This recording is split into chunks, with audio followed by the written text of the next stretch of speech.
pendidikan program calon guru penggerak angkatan 4 Kabupaten Kediri.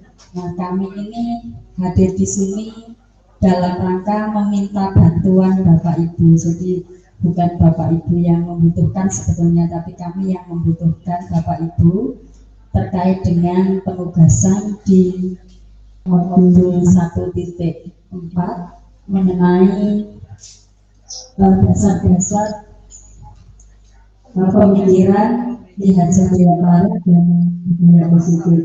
Dari sini nanti siapa tahu apa yang kami sampaikan bermanfaat bagi Bapak Ibu, dan kami di sini hanya berusaha untuk menerjemahkan apa yang dimau oleh Bapak Nadiem selaku Menteri Pendidikan kita. Jadi ini bukan pemikiran kami. Kalau sesuai dengan pemikiran kami, memang juga ada beberapa hal yang belum bisa kami terima dan merasa mungkin andaikan dipraktikkan kami memenuhi berbagai macam. Kemudian nanti untuk teknisnya selanjutnya, pertama nanti kita menyampaikan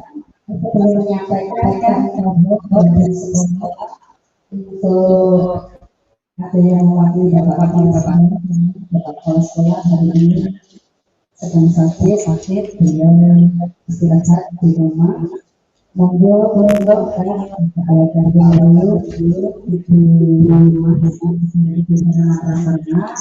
dan bapak-bapak. Monggo mangke sinten ingkang mewakili sebelum acara dimulai, jadi nanti tidak bingung siapa yang kami tuju. Bapak saling menunjuk. Jadi Pak Mahfud selaku kepala sekolah nanti saya menyampaikan selaku kepala sekolah nanti. Amin, kita doakan semoga. Kemudian setelah itu kami menyampaikan, setelah kami menyampaikan nanti ada sesi tanya jawab. Ada sesi tanya jawab, kami mohon pertanyaannya jangan susah-susah.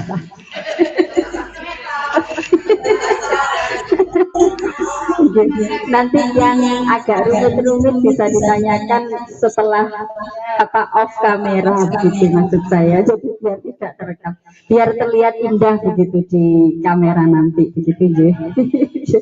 Terima kasih. Bisa saya mulai, ya? Bisa, Bu. Kenalan gitu. Nanti agak sedikit, misalkan bergurau juga tidak apa-apa Bapak Ibu, biar tidak terkesan di setting.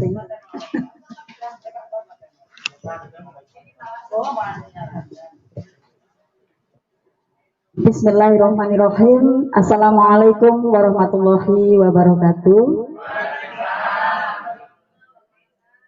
Yang terhormat Bapak Kepala Sekolah Kepala SMA Negeri 1 Wates, Bapak Purnomo SPD MPD, yang saya hormati Bapak Pengajar Praktik, Bapak Agus Wakit SPD MPD, teman-teman calon guru penggerak, ada 4 sebetulnya yang sedianya akan hadir, akan tetapi yang satu masih belum hadir karena tadi ada pendampingan dan insya Allah nanti menyusul. Kemudian ada 2 yang tidak bisa hadir karena yang satu sakit, Ibu Septi, kemudian yang satu Ibu Nur, itu ada acara keluarga. Dan yang saya sayangi, saya banggakan dan selalu saya rindukan Bapak Ibu Guru SMA Negeri 1 Wates yang selalu mendampingi kami sampai hari ini. Syukur Alhamdulillah, marilah kita munajatkan kepada Tuhan Yang Maha Esa, karena pada hari ini pukul 13:30 kita bisa bersemuka di tempat ini yang membahagiakan ini dalam keadaan sehat walafiat tanpa kurang suatu apa, dalam rangka mengikuti sosialisasi dasar-dasar pendidikan Ki Hajar Dewantara dan budaya positif dalam rangka tugas sosialisasi modul 1.4 calon guru penggerak angkatan 4 Kabupaten Kediri. Bapak Ibu yang saya hormati, sebelum acara kita mulai, ada beberapa yang perlu kami sampaikan kegiatan pada siang hari ini. Yang pertama adalah pembukaan, kemudian yang kedua adalah sambutan dari Bapak Kepala Sekolah, kemudian yang ketiga adalah materi, kemudian ada sambutan sedikit mungkin atau pesan yang perlu disampaikan oleh Bapak pengajar praktik kami, dan di akhir nanti ada sesi tanya jawab dan diakhiri dengan penutup. Baik Bapak Ibu, sebelum memulai kegiatan ini, marilah kita menundukkan kepala sejenak agar kegiatan hari ini mendapatkan ridho dari Allah dan berjalan dengan lancar dan bermanfaat. Marilah kita berdoa, menundukkan hati dan kepala, bermohon kepada Allah. Berdoa, silakan. Selesai. Iya. Iya, enggak apa-apa. Baik, berikutnya adalah sambutan Bapak Kepala Sekolah SMA Negeri 1 Wates. Yang saya hormati Bapak Purnomo SPD MPD, saya persilakan.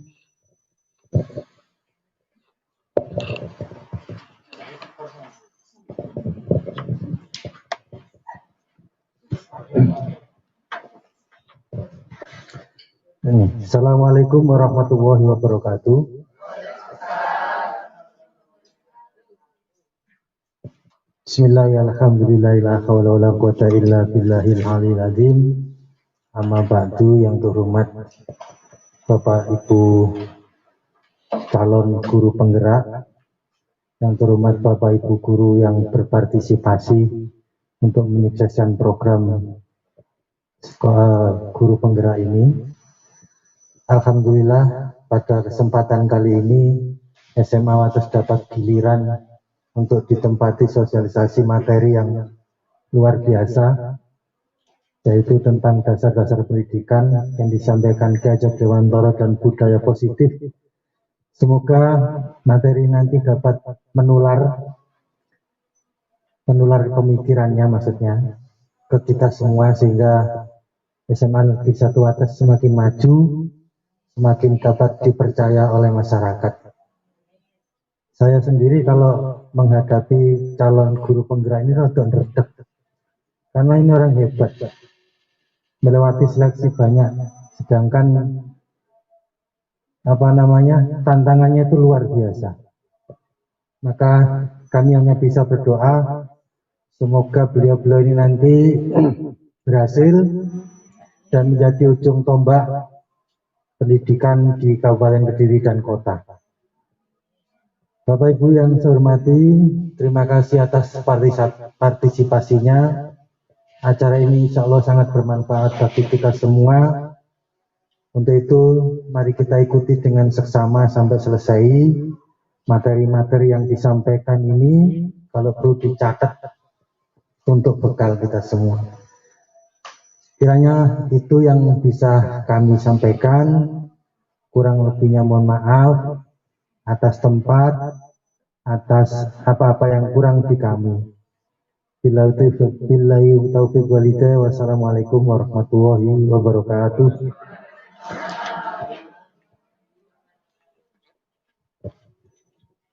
Terima kasih Bapak Kepala Sekolah. Selanjutnya adalah langsung saja ke sosialisasi dasar-dasar pendidikan Ki Hajar Dewantara dan budaya positif. Bapak Ibu, sebelum materi kita sampaikan, akan kami perkenalkan dulu siapa-siapa yang berada di depan yang akan berusaha menerjemahkan apa yang diinginkan oleh Bapak Nadiem. Yang pertama adalah yang paling tampan, Bapak Budi Haryanto. Ini teman kami, sahabat kami yang berasal dari SMA Negeri 1 Kanda. Berdiri, Pak. Kemudian yang kedua, ini yang ditunggu-tunggu oleh Pak Pur. Ya, tadi sudah pesan yang ditunggu-tunggu beliau. Beliau adalah Bu Lilik Nirwana. Ya, beliau ini dari TK Pelosok Kidul. TK Pelosok Kidul, Pelosok Klaten, tetangganya Bu Yanti. Iya. Kemudian yang ketiga adalah Bu Siti Mu'arifah. Beliau dari SD Sumberjo Kandat. Nah, kemudian yang terakhir ini adalah pembimbing kami, pengajar praktik Bapak Agus Wahid. Monggo Bu. Nah, ini yang baru datang ini adalah Bu Ihda Taslihatul Ulum dari TK Mletih. Iya. Tetangganya Bu Masada. Iya. Nah, menurut kami yang hebat itu bukan hanya materinya Bapak Ibu, tapi teman-temannya karena begitu beragam sehingga membuat saya secara pribadi banyak belajar dari beliau. Jadi bisa membayangkan, aduh ternyata mengajar TK itu harus betul-betul kreatif. Andaikan saya menjadi guru TK, saya tidak akan sanggup gitu ya. Itu pelajaran yang saya dapatkan dari ibu-ibu guru TK. Kemudian SD ini menurut saya ilmunya itu adalah bagaimana berbicara dengan sangat lantang, dengan suara keras, dengan nada agak tinggi, kemudian dengan ekspresi wajah yang harus jelas begitu, tidak seperti kita itu kalau mengajar kan hanya dengan nada lembut begitu saja, kemudian tidak perlu lantang, anak-anak sudah mendengarkan. Ketika anak-anak ramai kita lihat begitu saja mereka sudah diam gitu ya. Tapi akan berbeda pengalamannya dengan Bapak Ibu yang mengajar di jenjang lain, dan itu ilmu yang luar biasa kami dapatkan dari program calon guru penggerak ini Bapak Ibu. Nah, kemudian nanti ada beberapa materi. Yang pertama akan disampaikan oleh Bapak Budi Haryanto tentang dasar-dasar pemikiran Ki Hajar Dewantara. Ini adalah dasar-dasar pemikiran yang menjiwai ketika nanti kita akan menerapkan kurikulum prototipe. Mohon izin Bu Yanti, saya menggunakan istilah prototipe karena saya adalah seorang pencinta bahasa Indonesia. Siapa lagi yang melestarikan bahasa Indonesia kalau bukan saya sebagai guru bahasa Indonesia, begitu. Sehingga saya selalu berusaha konsisten menggunakan kata-kata kurikulum prototipe. Meskipun sebetulnya saya merasa selalu ingin tertarik untuk menggunakan prototype gitu. Tapi selalu berusaha saya harus konsisten menggunakan prototipe begitu. Itu untuk menghemat waktu saya berikan kepada Pak Budi untuk menyampaikan dasar-dasar pendidikan Ki Hajar Dewantara. Saya persilakan.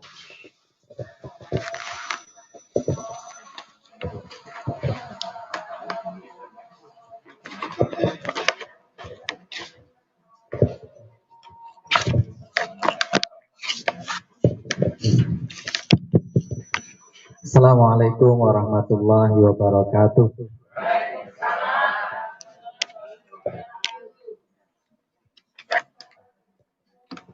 Bapak Ibu, mohon maaf saya melepas masker. Kalau pakai masker susah bernapasnya, jadi saya lepas sementara.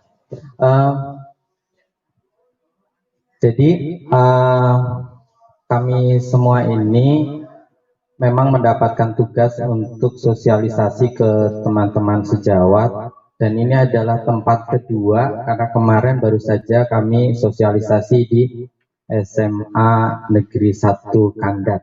Nah, ini adalah kedua di SMA Negeri 1 Wates ya.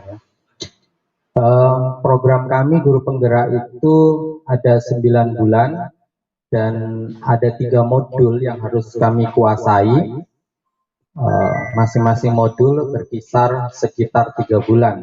Ini baru 3 bulan pertama, maka kami coba sharing apa yang sudah kami dapat yang sedikit ini, gitu ya, untuk sharing kepada Bapak Ibu sekalian.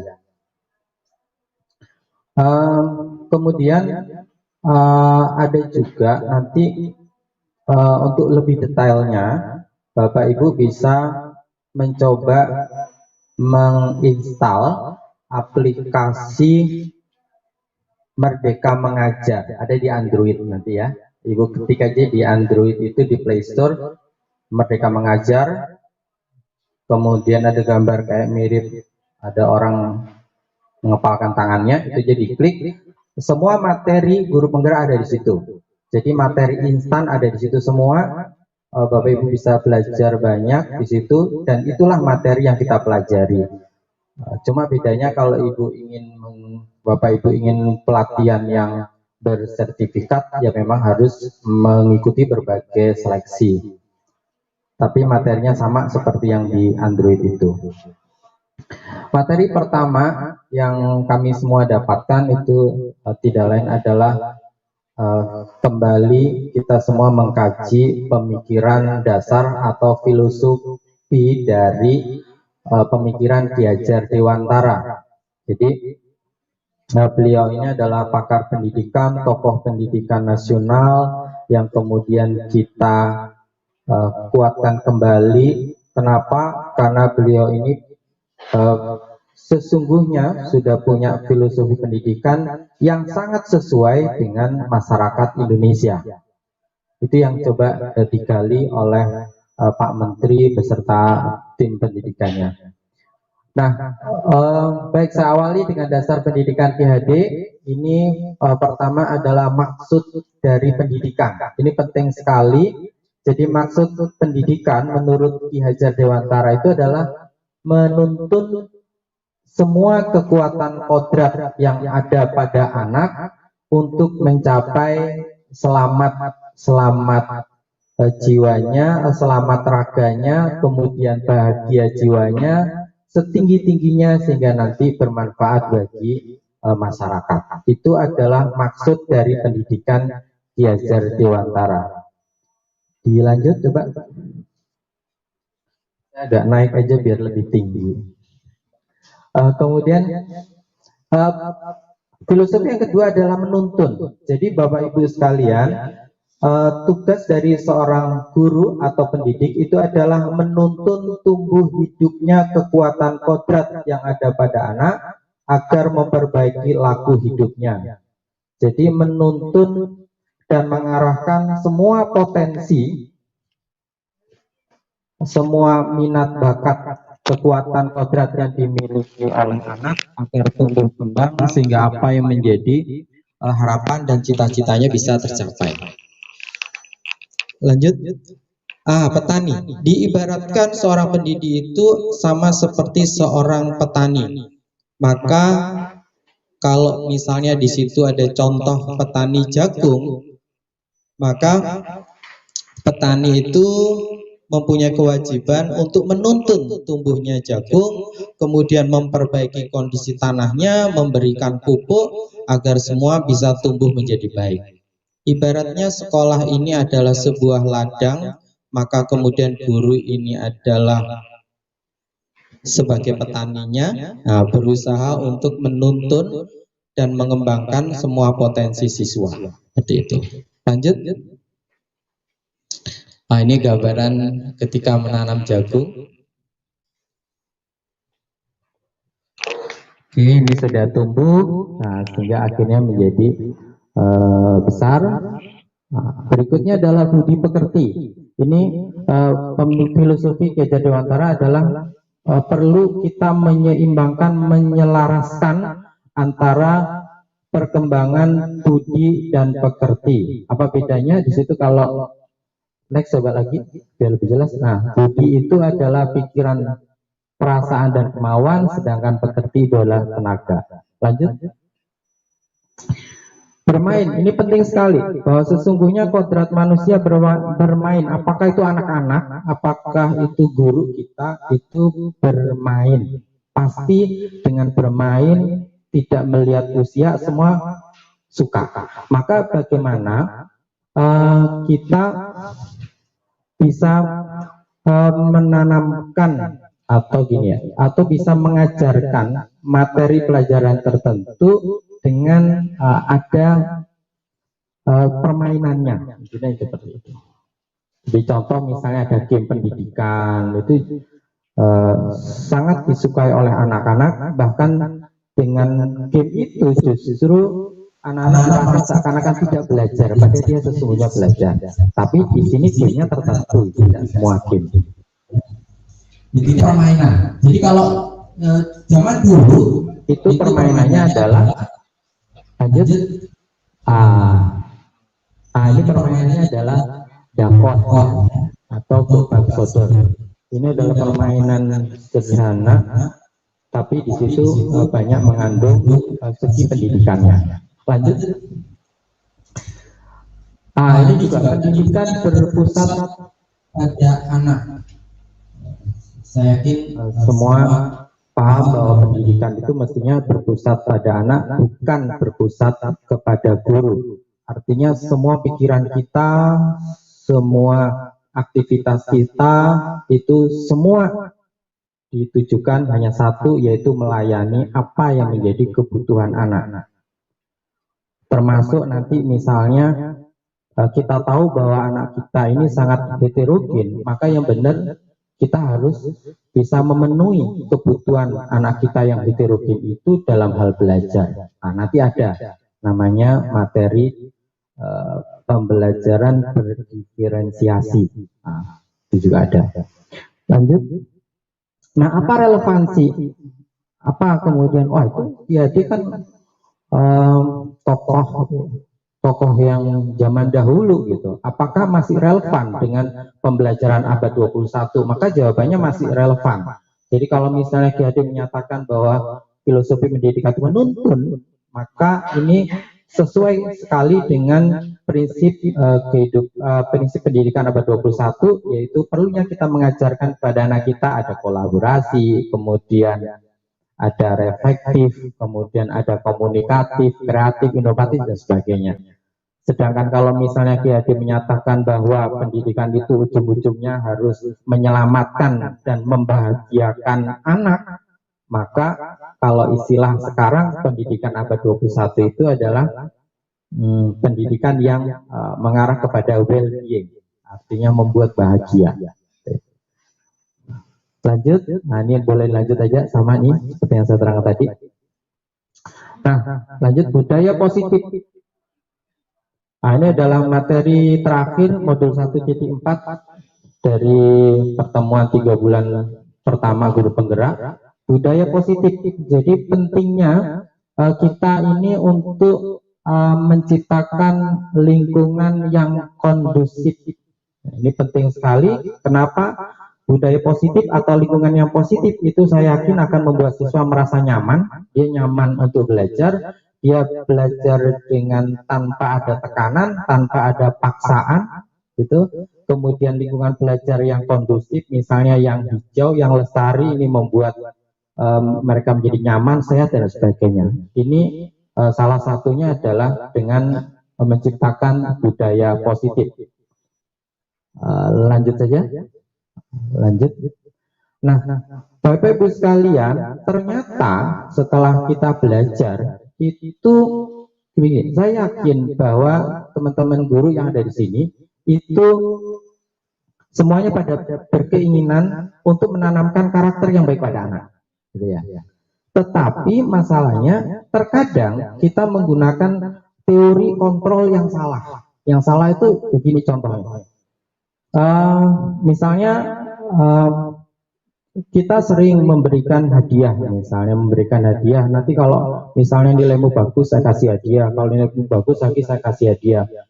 Saya katakan bahwa teori kontrol itu benar, baik, tetapi baiknya adalah untuk sementara, karena yang dibutuhkan oleh anak itu adalah motivasi internal. Kalau eksternal itu sementara, maka internal itu harus datang dari dirinya sendiri. Nah, paradigma atau teori kontrol yang perlu diperbaiki itu harus diubah gitu. Nah, ini ada dua tabel ya, dua tabel, ada kanan sama kiri. Kan yang sebelah kiri itu adalah paradigma lama yang mestinya sedikit demi sedikit harus kita ubah agar bisa berubah menjadi paradigma yang di sebelah kanan. Jadi contohnya misalnya realitas atau kebutuhan kita ini adalah sama, maka nggak benar. Yang benar adalah bahwa kebutuhan kita ini masing-masing itu berbeda.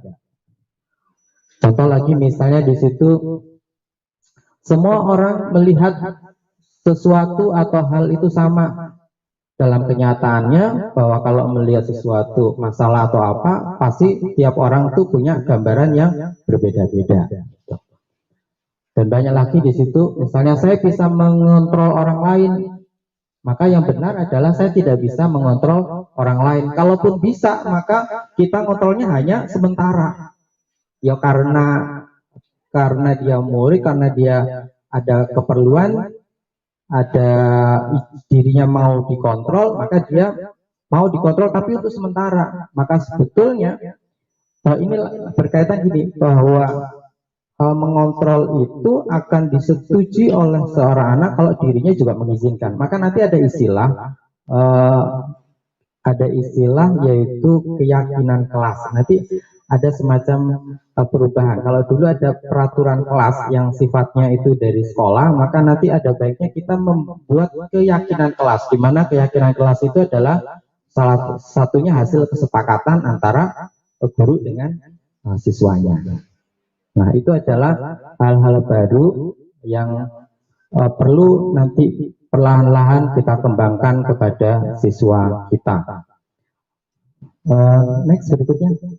Untuk materi disiplin nanti bisa disampaikan oleh kawan kami, oleh Bu Siti Mu'arifah.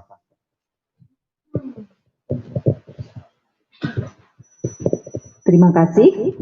Melanjutkan dari paparan Bapak Budi Haryanto. Assalamualaikum warahmatullahi wabarakatuh. Seperti yang sudah dipaparkan oleh Bapak Budi tadi, bahwa untuk mewujudkan pendidikan yang sesuai dengan Ki Hajar Dewantara, kita diarahkan untuk membangun budaya positif yang pada akhirnya nanti terbentuklah ekosistem yang positif. Nah, dalam membentuk ekosistem yang positif, tentu ada suatu usaha yang perlu kita lakukan, yang tentunya sudah sangat umum bagi kita semua, bahwa sekolah itu tidak pernah dari kata disiplin. Ini Bapak Ibu, ya. Jadi kita selalu setiap hari berhubungan dengan kata disiplin. Nah, siapa sih yang kita disiplinkan di sini? Siapa Bapak Ibu? Semuanya. Nah, lalu bagaimana kita mendisiplinkan anak? Maka sebelum itu, mari kita menengok teori disiplin yang kami dapatkan dari kegiatan ini. Dalam kegiatan guru penggerak, kata disiplin disampaikan itu berasal dari bahasa Yunani yang artinya belajar.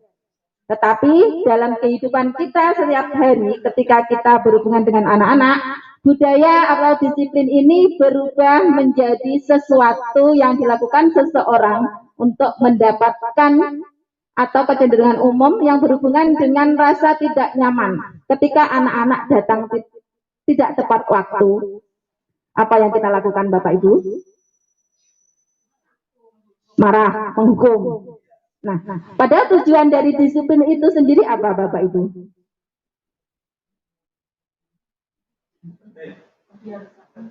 Membiasakan, biar tertib.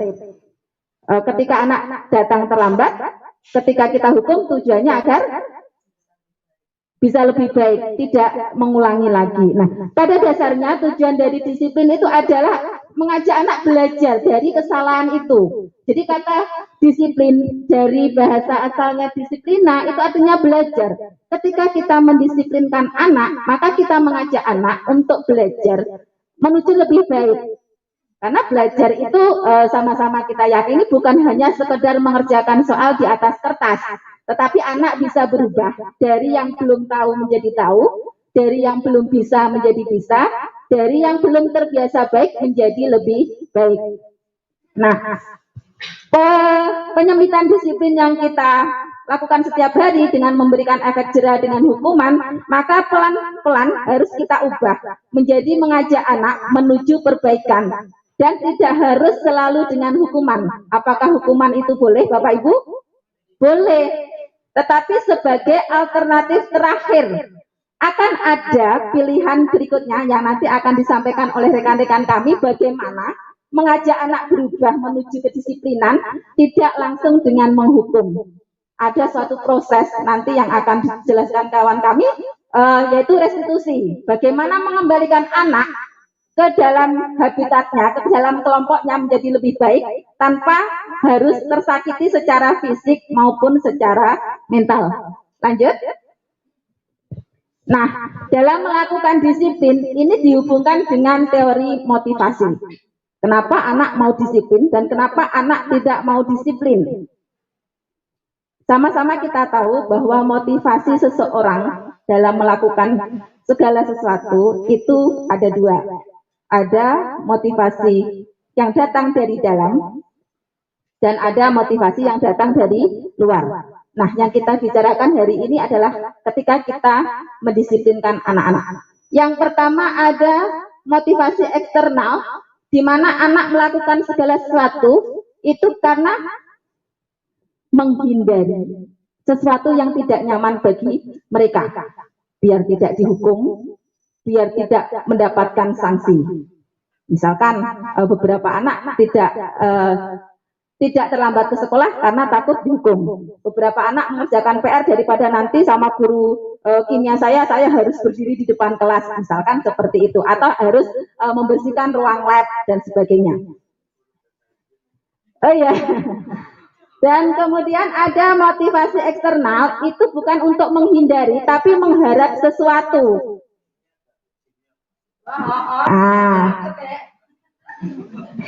Gimana Bapak Ibu?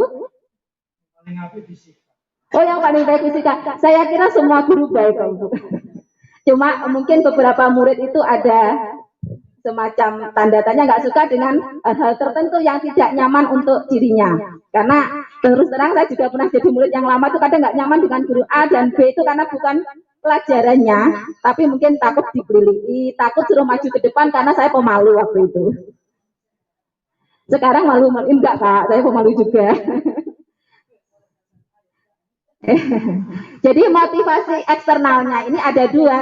Satu untuk menghindari ketidaknyamanan, yang satunya adalah ingin mendapatkan sesuatu. Saya ingin ranking 1, biar nanti sama ibu saya diberikan HP baru atau belikan laptop baru. Nah, ada motivasi yang ketiga, yaitu anak melakukan segala sesuatu termasuk disiplin tadi berdasarkan motivasi yang murni dari dalam dirinya. Dia ingin menjadi diri yang lebih baik sesuai yang dia harapkan. Dia punya harapan dengan melakukan itu apa yang akan dia raih di masa depan. Dia belajar dengan sungguh-sungguh, mungkin dia ingin masuk ke kampus yang diinginkan atau ingin menjadi pekerja sesuai dengan yang dia cita-citakan, sehingga muncul disiplin dalam diri anak tersebut dari dalam hati mereka tanpa disuruh, tanpa takut hukuman. Next. Nah, kira-kira Bapak Ibu, dari ketiga motivasi ini yang akan berhasil membawa kebaikan untuk anak-anak yang mana? Yang internal. Nah, lalu bagaimana dengan tugas kita? Kan kita kadang sebagai penghukum, Bu, Bapak. Nah, bagaimana dengan tugas kita agar anak itu menuju motivasi yang internal? Nah, ini menjadi tugas kita agar anak itu tidak hanya takut dengan saya, tidak hanya biar mendapatkan hadiah dari saya, tetapi dari diri anak itu muncul disiplin yang didasari oleh motivasi dari dalam diri. Ini menjadi tugas yang luar biasa bagaimana kita nanti melakukan pembelajaran dan pendekatan kepada anak melalui pembelajaran yang berpihak pada anak. Melalui pendisiplinan yang tidak hanya sekedar menghukum, tapi bagaimana kita merestitusi anak-anak. Nah, dari motivasi itu, Ki Hajar Dewantara menunjukkan bahwa ketika anak sudah mencapai motivasi internal, maka dia sudah mencapai kemerdekaan dirinya. Merdeka itu tidak hanya terlepas dari perintah, tapi juga cakap memerintah dirinya sendiri. Jadi nggak menunggu perintah, tapi dirinya mau memerintahkan. saya harus belajar, saya harus berlatih agar saya menjadi diri saya yang saya inginkan. Next. Nah, untuk mencapai itu semua, ketika kita di sekolah tentu ada namanya peraturan, salah satu usaha untuk mendisiplinkan anak. Tetapi pendisiplinan itu tentu tidak akan lepas dari motivasi maupun kebutuhan anak-anak. Nah, peraturan kelas, di sini ada diagram Venn-nya, termasuk bagian dari keyakinan kelas. Dari keyakinan kelas nanti akan membentuk lingkungan yang positif dan kemudian akan menjadi budaya yang positif. Apa sih keyakinan kelas itu? Usaha seperti apa sih dalam mendisiplinkan anak-anak di kelas? Selain dengan peraturan kelas, akan disampaikan oleh rekan kami selanjutnya. Terima kasih.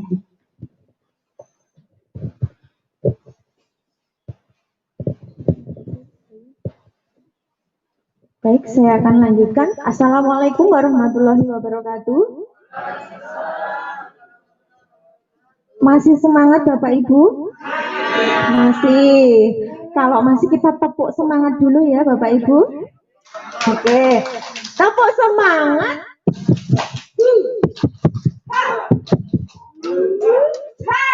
Ya, oke, sudah siap? Monggo kita lakukan. Tepuk semangat.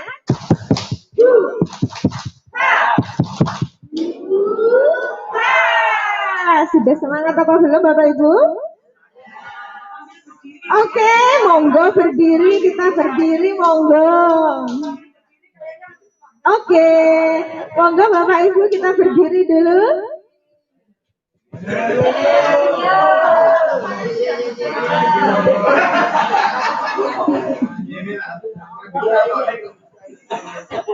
Nyun sewu ya Bapak Ibu. Kita sambil tepuk saja. Kalau kau suka hati tepuk tangan. Kalau kau suka hati tepuk tangan. Kalau kau suka hati mari kita bersama. Kalau kau suka hati tepuk tangan. Kalau kau suka hati tepuk meja. Kalau kau suka hati tepuk meja. Kalau kau suka hati, mari kita bersama. Kalau kau suka hati, putar badan. Nah.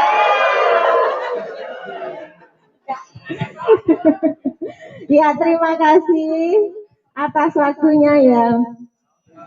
Untuk materi yang selanjutnya yaitu keyakinan kelas, hukuman dan penghargaan.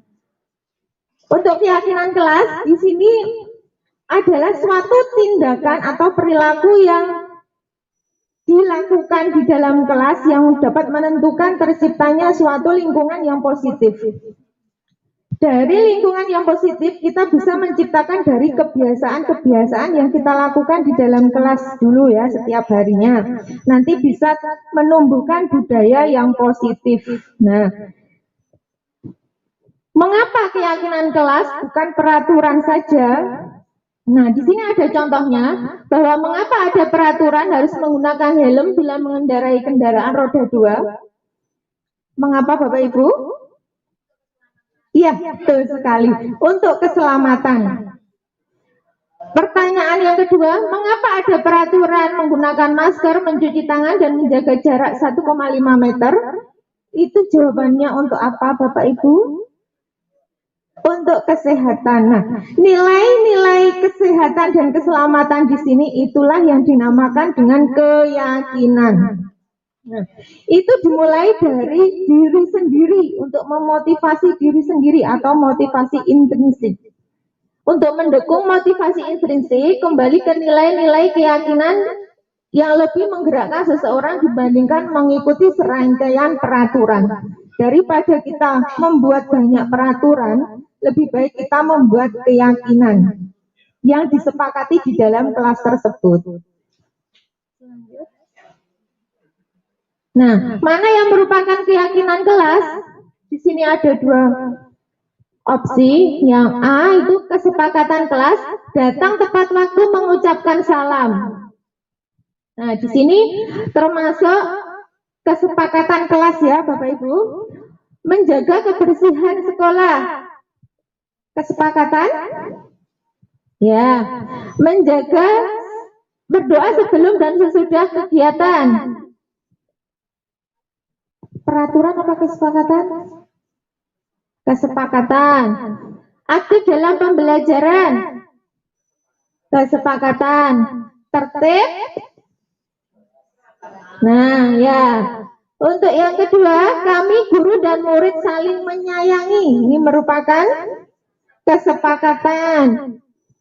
Kami murid yang semangat belajar. Kesepakatan. Kami murid yang peduli dengan teman-teman. Kesepakatan juga, next. Nah, di sini ada keyakinan kelas atau nilai kebajikan yang dituju. Contohnya di sini, peraturannya selalu kembalikan buku ke tempatnya. Ini merupakan bentuk peraturan yang bagaimana Bapak Ibu, berupa apa? Kira-kira tanggung jawab ya. Anak-anak diminta untuk melakukan sesuatu. Nah, di sini keyakinan kelasnya selalu kembalikan buku ke tempatnya. Ini merupakan tanggung jawab. Dilarang mengganggu orang lain, menghormati. Hadir di sekolah 15 menit sebelum pembelajaran, ini juga termasuk menghormati orang lain. Dilarang melakukan kekerasan, ini termasuk keselamatan. Dilarang menggunakan narkoba, ini termasuk kesehatan. Bergantian atau menunggu giliran, menghormati orang lain. Menggunakan masker, ini termasuk kesehatan. Jangan berlari di kelas atau koridor, ini termasuk keselamatan.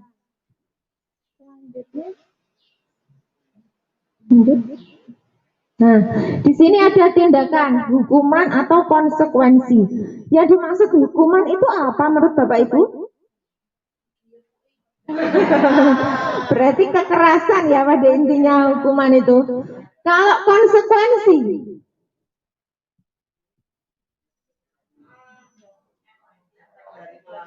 ya akibatnya ya. Di sini contohnya menyuruh murid mencatat, saya tidak akan terlambat lagi sebanyak 100 kali karena terlambat datang di sekolah. Ini merupakan hukuman atau konsekuensi Bapak Ibu? Hukuman. Ya, hukuman. Yang kedua, menyuruh murid lari mengelilingi lapangan basket 2 kali karena hadir terlambat di sekolah. Hukuman. Nah, pada intinya di sini apabila kita menyuruh berarti kita itu melakukan hukuman. Dan konsekuensi itu kita meminta kepada anak itu merupakan konsekuensi. Di sini yang contohnya konsekuensi, meminta murid push up sebanyak 15 kali karena ke sekolah tidak memakai masker, itu termasuk konsekuensi. Lanjut. Nah, di sini ada perbedaan hukuman dan konsekuensi. Hukuman sesuatu yang menyakitkan harus terjadi. Konsekuensi sesuatu harus terjadi. Hukuman membuat anak sakit fisik maupun hati untuk jangka waktu lama. Untuk konsekuensi membuat anak merasa tidak nyaman dalam jangka waktu pendek. Contohnya seperti itu. Lanjut. Sudah. Ya, itu tadi yang bisa saya sampaikan. Dari Bapak Ibu di sini, saya punya door prize. Nah, nanti saya mau buat pertanyaan, bagi yang bisa menjawab, nanti dapat door prize dari saya. Untuk door prize-nya itu sudah saya siapkan. Untuk pertanyaannya, iya.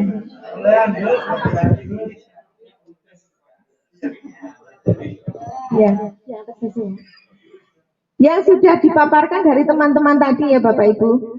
Apa yang dimaksud menuntun menurut Ki Hajar Dewantara? Oh, enggak, Bapak. Monggo.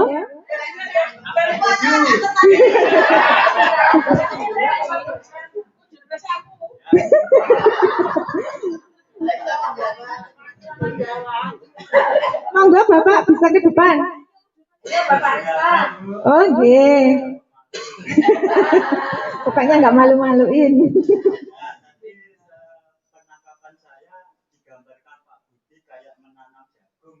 Ya. Diolah dari kecil, dirawat sampai tumbuh dewasa, akhirnya kita bisa salah. Iya.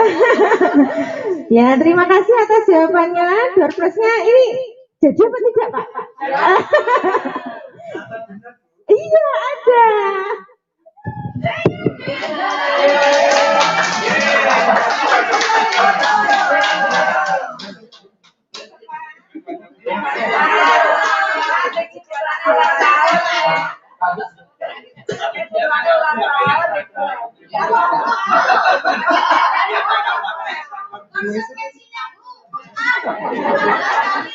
Terima kasih. Terima kasih Bapak Ibu. Mau door prize lagi? Mau? Nah, kalau gadis nanti di belakang kalau tidak ada pertanyaan. Mau lagi? Masih ada satu loh dari saya. Mau, oke. Apa maksud dari well-being? Ya, monggo. Ibu. Bahagia, ya. Terima kasih. Monggo ke depan.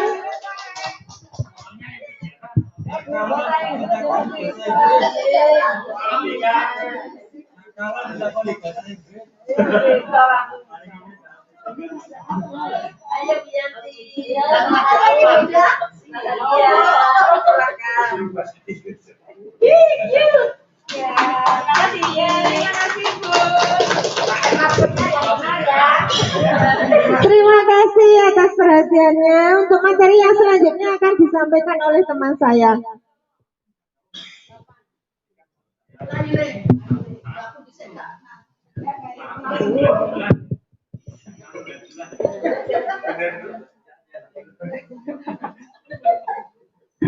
Terima kasih. Bagaimana perasaannya Bapak Ibu yang sudah mendapatkan door prize? Bahagia, well-being tadi, well-being. Iya. Saya akan melanjutkan pembahasan selanjutnya, nggih, ini. Tapi sebelumnya saya ingin menyapa dulu. Hai. Halo. Kalau halo, masa jawabannya hai juga? Diulangi lagi, hai. Nanti dimarahi guru bahasa Inggris loh kalau tidak sama ya. Hai. Halo. Halo, iya. Sudah Ibu, ini kita lanjutkan untuk kebutuhan dasar manusia. Di sini ada 5. Yang pertama adalah survival. Nanti mohon koreksi untuk yang guru bahasa Inggris, nggih. Betul? Alhamdulillah. Nggih. Kemudian ada yang gambar hati itu ada belonging. Nggih. Belonging. Nah, belonging. Kemudian ada gambar balon itu fun. Betul? Nggih. Kemudian ada yang gambar kupu-kupu freedom. Dan yang bintang adalah power. Nggih, betul. Alhamdulillah. Saya guru TK tapi juga belajar sedikit nggih, Bu ya. Nah, untuk yang survival ini adalah kebutuhan dasar manusia yang terletak pada fisiknya nggih, untuk mempertahankan hidupnya. Di sini termasuk membutuhkan makanan, membutuhkan sandang, ya, pakaian, kemudian membutuhkan tempat tinggal, serta pelayanan kesehatan. Ini adalah survival untuk kebutuhan fisiknya. Kemudian yang keempat lainnya, itu yang pertama ada gambar hati, itu adalah love and belonging. Nah, ini adalah cinta dan kasih sayang. Kalau untuk anak TK, mungkin cinta dan kasih sayangnya itu anak itu sama gurunya itu ya, minta peluk, kemudian mencari perhatian dengan tindakan-tindakannya yang aktif seperti itu mungkin ya. Tapi kalau untuk anak SMA ini bagaimana untuk mencari perhatiannya? Hampir sama. Atau mungkin begini, ini misalnya suatu contoh, Bapak tadi paring asma sinten? Namanya siapa Bapak? Bapak Ainun. Bapak bisa minta tolong, saya ingin ini ya, simulasi. Nah, simulasi anak SMA. Oh, berdiri Bapak. Mau berdiri, berjalan Bapak ya, berjalan. Stop Bapak, agak munduran dikit, munduran. Nah, kenapa begitu? Gantengnya kelewatan. Kalau mungkin anak SMA seperti itu ya, kasih cinta dan perhatiannya gitu. Agak ini ya kalau anak SMA, tapi kalau untuk anak TK ini amat sangat membutuhkan cinta dan kasih sayang. Nah, selanjutnya untuk fun atau bermain, ya untuk mencari kesenangan. Ya di sini ternyata tidak hanya anak di jenjang TK, tetapi juga anak jenjang SMA itu juga memiliki kesenangan, gitu. Ada kebutuhannya untuk mencari kesenangan. Selanjutnya ada freedom atau kebebasan. Kebutuhan dasar di sini untuk mencari kebebasan. Apa yang diinginkan ini berusaha untuk dapat dipenuhi. Selanjutnya juga ada power atau kebutuhan dasar ingin mendapat pengakuan atau kekuasaan. Nah, selanjutnya ada kasus di sini. Nanti kita jawab bersama-sama ya. Ini kira-kira masuk dalam kebutuhan dasar yang mana? Yang pertama, ibu guru bilang, aku tidak boleh bersenandung sewaktu mengerjakan tugas. Katanya, kelas harus tenang, tidak ada suara. Padahal aku sangat suka menyanyi. Nah, ini kira-kira kebutuhan si anak itu masuk ke dalam kebutuhan yang mana? Yang dari yang 5 tadi. Fun, kesenangan, karena dia suka bernyanyi. Nah, ini sebagai guru kita juga harus memperhatikan kebutuhannya mereka, ya. Mungkin dari belajar kemudian diajak bernyanyi, mungkin ya sing-song dulu, nyanyi dulu. Nah, seperti itu. Kalau di TK pasti ada nyanyinya. Mungkin kalau di SMA bagaimana, Bu? Ada nyanyinya? Ada. Biasanya lagunya apa? Oh, kami kelas 11. Oh iya, begitu nggih. Ada mungkin tidak sama nggih caranya ya. Selanjutnya yang kedua ada kasus ibu guru tidak menyapaku hari ini, padahal aku pakai jepit rambut yang baru loh. Nah, ini biasanya anak kecil. Ini berarti untuk mencari apa tadi? Ya, betul, cinta dan perhatian, kasih sayang. Selanjutnya, aku bosan. Masa belajar cuma gitu-gitu aja, dengerin bu guru ngomong. Nah, kebutuhan apa ini kira-kira? Bosen dia. Berarti dia ingin freedom, betul. Ingin kebebasan, dia ingin sesuatu yang lain. Ingin gurunya itu berinovasi dalam pembelajaran sehingga dia tidak merasa bosan. Selanjutnya, aku sebel deh, gambarku tidak rapi. Malah ibu guru menunjukkan ke teman-temanku di depan kelas. Ini contohnya anak TK mungkin ya. Terus ini termasuk yang mana kira-kira, Bu? Bapak? Power, ya. Walaupun dia hasilnya tidak bagus, tapi dia ingin mendapat pengakuan dari gurunya bahwa dia sudah menampilkan hasil dari dia yang terbaik, ya, walaupun tidak bagus. Ingin mendapat pengakuan atau ingin mendapat kekuasaan. Selanjutnya, next. Tadi sudah untuk kebutuhan dasar manusianya, sekarang 5 posisi kontrol. Ini saya harus berhati-hati ya untuk pengucapannya. Kalau salah nanti berabe di sini habis. Nah, di sini ada 5 posisi kontrol. Yang pertama adalah penghukum, kemudian pembuat merasa bersalah, menjadi teman, menjadi pemantau atau menjadi manajer. Nah, kita sebagai guru ada di mana letaknya. Nah, kita akan mengupasnya satu persatu. Yang pertama untuk menghukum. Di sini guru biasanya ya, guru berbuat, menghardik, menunjuk-nunjuk, menyakiti dan menyindir. Mohon maaf nih tadi kacamatanya kok kelewat. Nah, tidak jelas saya pun. Nah, berarti misalnya menghukum itu berarti dengan postur gelagat gitu yang misalnya anak melakukan kesalahan langsung, oh ini pentumnya ini keluar. Nah, mungkin ya terjadi seperti itu. Atau dengan menunjuk-nunjuk, itu ciri-ciri guru yang menghukum. Kemudian agak sini saja ya, saya membaca ini. Oke, ada saja. Mohon maaf. Iya. Kemudian guru berkata kalau kamu tidak melakukannya, awas ya, rasakan. Nah, itu tadi. Ini adalah ciri-ciri guru yang menghukum. Selanjutnya hasilnya apa yang akan terjadi pada si anak? Maka si anak akan memberontak. Nah, sudah Bu. Ya, terima kasih.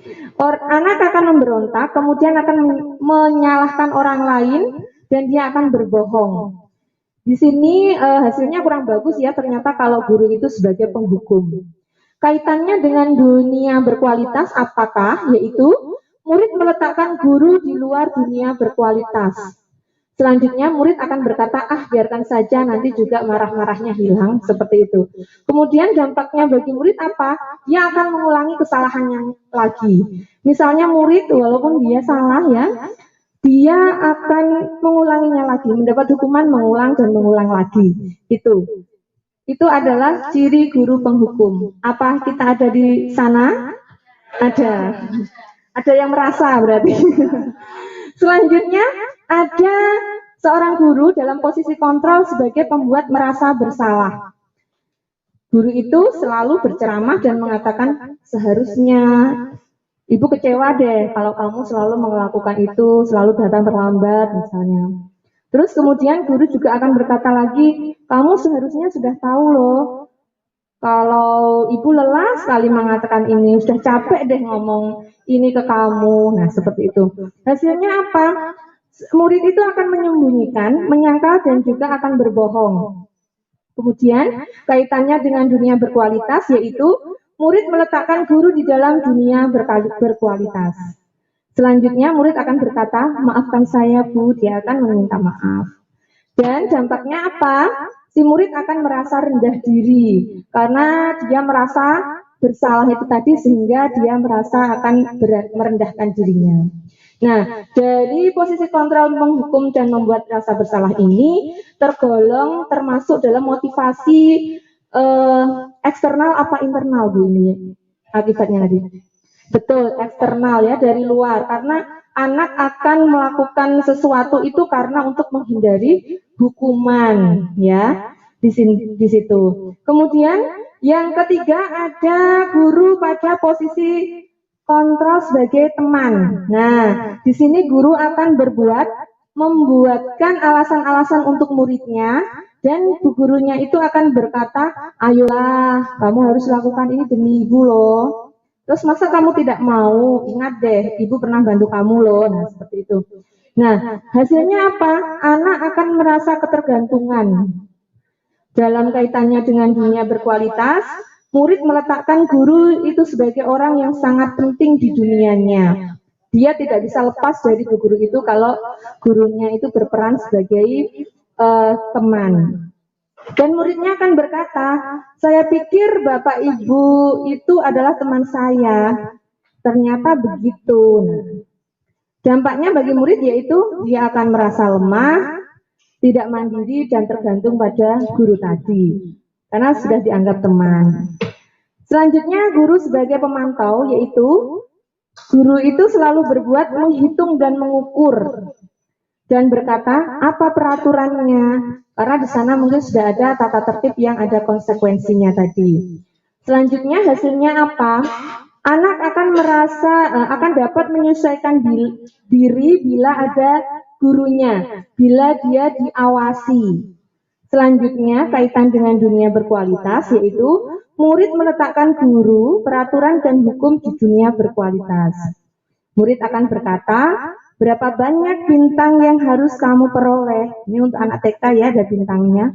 Kemudian berapa halaman yang harus saya tulis? Nah, ini untuk hukuman yang ada konsekuensinya menulis satu lembar atau banyak lembar itu.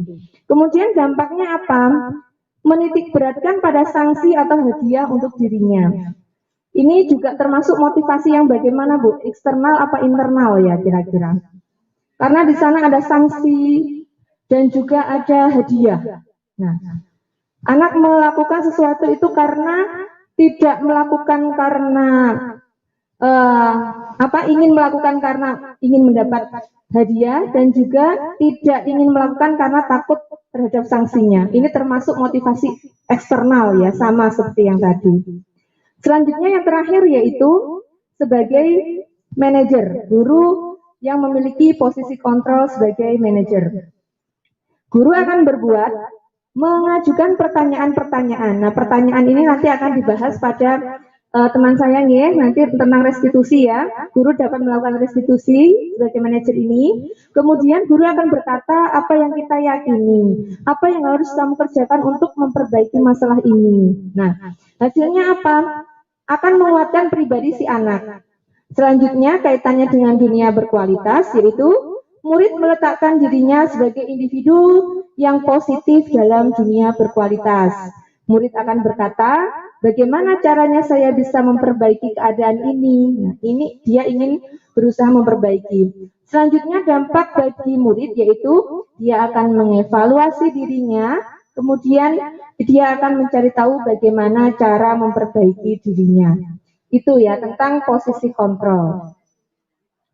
Lanjutnya, nah sekarang kita tanya pada diri kita sendiri, kita sedang berada dalam posisi kontrol yang mana, ya? Apakah kita sebagai penghukum, pemberi rasa bersalah, atau sebagai teman, pemantau, dan juga sebagai manajer? Nah, apabila kita masih dalam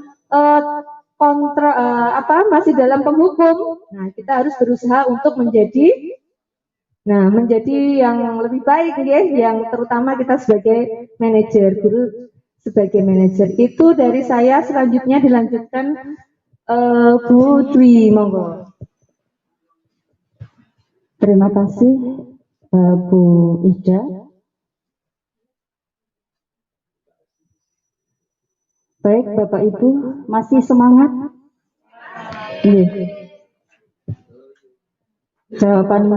Harapan saya jawabannya itu sudah tidak begitu ya. Alhamdulillah.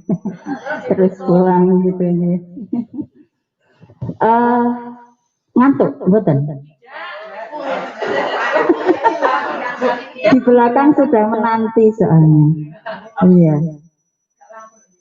Oh, enggak lapar. Alhamdulillah. Terima kasih Bapak Ibu masih berkenan duduk manis di situ, menyimak apa yang kami sampaikan, meskipun mungkin sesekali agak sedikit ngantuk, ya. Saya melanjutkan materi yang terakhir ini yang terkait dengan PKS mungkin. Oleh karena itu beberapa waktu yang lalu saya berencana hanya menghadirkan Waka, kemudian PKS, kemudian MGMPS. Nah, dari situ saya berharap apa yang terkait dengan materi yang saya sampaikan itu bisa ditransfer kepada teman-teman yang lain, dan ini juga membutuhkan komitmen bersama kalau memang ingin betul-betul menerapkan materi yang terakhir, yaitu restitusi. Restitusi ini sebetulnya kata halus dari hukuman. Tadi disampaikan oleh kawan-kawan saya bahwa sebaiknya kita kan sudah bergeser dari tidak menghukum. Sebagai seorang guru, kita juga harus bergeser, bukan menjadi penghukum, tidak hanya sekadar sebagai teman, meskipun kadangkala anak-anak itu juga membutuhkan teman, dan kita sebetulnya juga boleh memposisikan diri sebagai teman, kemudian bukan juga sebagai pembuat rasa bersalah. Nah, pembuat rasa bersalah ini masih sangat sering saya lakukan secara pribadi. Setelah mengikuti program guru penggerak ini, saya tersadar bahwa ternyata selama ini saya bahagia di atas penderitaan orang lain. Iya, karena ketika saya membuat anak-anak itu merasa bersalah, kemudian harapan saya dia akan menyadari kesalahannya, saya merasa puas begitu. Nah, ternyata setelah mendapatkan materi di sini, ternyata itu harusnya dihindari. Seorang guru yang ideal itu sebaiknya menjadi manajer. Gitu. Kemudian ketika saya kan pembina OSIS ya Bapak Ibu, pembina OSIS itu dan pembina pramuka juga, kalau di lapangan itu memang harus membutuhkan power. Artinya kalau kita tidak punya power, anak-anak nggak mungkin, kecil kemungkinan mereka itu manut dengan kita, gitu ya. Kemudian saya juga melihat ketika saya menjadi pembina OSIS, ketika saya membantu dan menyemangati anak-anak saya jaga di depan, saya melihat ada siswa yang terlambat hadir memasuki kelas atau terlambat hadir ke sekolah. Kemudian ada tim PKS yang menanganinya dengan meminta anak-anak untuk melepas kaos kaki, sepatu, kemudian seharian dia di kelas. Dan ternyata di sini itu contohnya kebetulan itu. Saya tersadar, bisakah saya melakukan perubahan? Padahal katanya jargonnya guru penggerak itu kan tergerak, artinya tergerak itu hatinya secara pribadi itu tergerak untuk melakukan perubahan.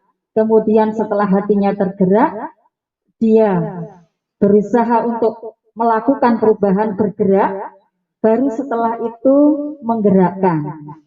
Nah, saya masih dalam taraf tergerak. Kadang ya bergerak, kadang ya tidak. Kalau menggerakkan setiap malam menggerakkan ya. Iya, menggerakkan. Kebetulan kata Pak sahabat saya Pak Muklis, guru penggerak berarti sukanya menggerakkan, kemudian pembina penegak sukanya menegakkan, bisa jadi bergerak agar menegakkan, gitu ya, agar tegak, gitu ya. Jadi mengapa itu tidak diizinkan oleh program ini? Artinya diupayakan untuk dihilangkan sedikit demi sedikit. Ternyata membuat malu anak itu merupakan sebuah kesalahan besar. Jadi kita meminta anak untuk ke depan gitu, bahasa dulunya apa, disetrap ya, dijejer gitu, itu kan membuat anak malu, membuat anak merasa bersalah. Tapi kadang saya sebagai guru, kalau dia melakukan kesalahan merasa puas gitu ya. Apalagi ketika anak-anak tidak memperhatikan saya misalkan. Iya, malah senang ya. Iya. Jadi kalau dulu mungkin guru-guru kita itu sering memperlakukan kita dengan agak kasar mungkin, sampai mungkin memukul. Iya, saya ngobrol dengan teman-teman seangkatan saya, Bu Yanti mungkin juga masih ingat dulu ketika kita masih muda, pernah muda ya. Iya, itu biasa. Kalau salah, ya dicetot, kemudian mungkin digablok dengan sulak dan sebagainya, itu biasa. Buktinya, dalihnya kan begini, buktinya kan anak-anak sekarang, maaf, anak-anak dulu yang sekarang sudah menjadi orang itu kan sukses semua. Ya memang iya, tapi saya juga mikir demikian. Tapi ternyata standar nilai moral anak dulu dengan anak sekarang itu ternyata mungkin tidak sama. Karena mungkin ya perkembangan zaman, teknologi dan sebagainya, jadi standarnya tidak sama. Dan itu mungkin kurang tepat apabila kita lakukan. Apalagi sekarang sedikit-sedikit HAM gitu ya. Padahal niat kita sebetulnya bagus gitu ya. Nah, dengan kondisi itu, Bapak Waka Kesiswaan dan Bapak-Bapak PKS, saya berharap ya sedikit saja mungkin bisa berubah kita, karena nanti pada dasarnya kita akan menerapkan kurikulum prototipe yang penerapannya itu pun juga akan menyeluruh. Jadi tugasnya mungkin tidak hanya guru penggerak yang bertugas untuk mengubah itu. Ya sedikit nggak apa-apa ya. Berubah sedikit kan nggak apa-apa. Nanti sedikit lama-lama akan insya Allah hilang. Nah, restitusi itu apa? Restitusi itu adalah proses menciptakan kondisi bagi murid untuk memperbaiki kesalahan. Berarti kalau dengan hukuman ini agak sedikit berbeda. kalau dengan hukuman itu kan minimal anak-anak jera. Tapi setelah itu sudah tidak ada kelanjutannya, ya sudah jera. Nah, tapi kalau restitusi yang ditawarkan oleh Bapak Nadiem, restitusi ini adalah perbaikan. Jadi titik tekannya pada perbaikan sehingga dia bisa kembali seperti semula, tidak ada rasa minder, tidak ada rasa tidak percaya diri untuk kembali kepada kelompoknya. Kelompoknya ini maksudnya teman-temannya yang tidak melakukan kesalahan. Biasanya kalau ada anak yang melakukan kesalahan, itu untuk kembali normal dengan teman-temannya itu butuh proses. Nah, tetapi dengan adanya program restitusi ini, harapannya proses yang dilalui itu, ya, proses perbaikannya itu akan memudahkan anak untuk segera bisa menyesuaikan diri dan tetap percaya diri bersama teman-temannya dan kembali ke kelompoknya. Itu restitusi. Kalau Bapak Ibu mencari di Google mungkin ada arti lain ya. Arti lain yang sama ya, sama katanya. Kelenturan ya. Nah, kalau ya betul. Mungkin ini namanya polisemi, ya Pak. Kalau dikaitkan dengan makna yang ada di fisika, itu polisemi artinya mungkin mengambil dari arti fisika itu lentur, ya kan? Lentur. Kemudian ya. Jadi restitusi itu lebih lentur dari hukuman, gitu. Kemudian harapannya lah ini ya, ciri-ciri restitusi itu bukan untuk menebus kesalahan. Jadi dia melakukan itu tidak untuk menebus kesalahan, akan tetapi belajar dari kesalahan itu. Nah, belajar dari kesalahan itu dia akan memperbaiki dirinya sesuai dengan kesadaran dirinya. Kemudian yang kedua, restitusi itu memperbaiki hubungan seperti yang saya sampaikan tadi, dia akan lebih mudah untuk kembali ke kelompoknya. Kemudian restitusi itu sebuah tawaran, bukan paksaan. Nanti akan sedikit saya beri contoh, maksudnya tawaran bukan paksaan itu seperti apa. Kemudian restitusi itu melihat ke dalam diri atau introspeksi. Jadi setelah anak melakukan sebuah kesalahan, kemudian dia direstitusi, harapannya dia akan introspeksi dan memperbaiki dirinya dengan kesadaran dirinya. Kemudian restitusi itu mencari kebutuhan dasar yang mendasari tindakan. Jadi nanti alasan apa, mengapa dia melakukan itu nanti juga akan dilakukan di dalam restitusi. Kemudian restitusi itu juga ya cara untuk memperbaiki diri. Jadi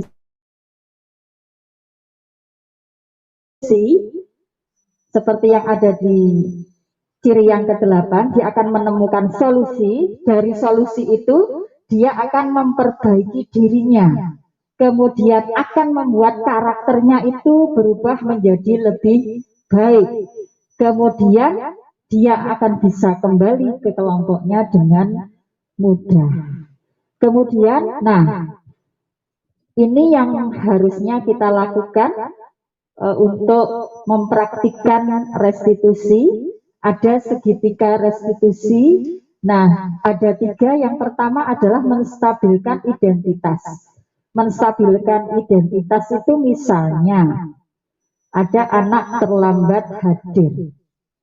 Kemudian biasanya anak-anak kalau terlambat masuk kelas bagaimana Bu? Kita bertanya dulu atau anak-anak yang sudah matur?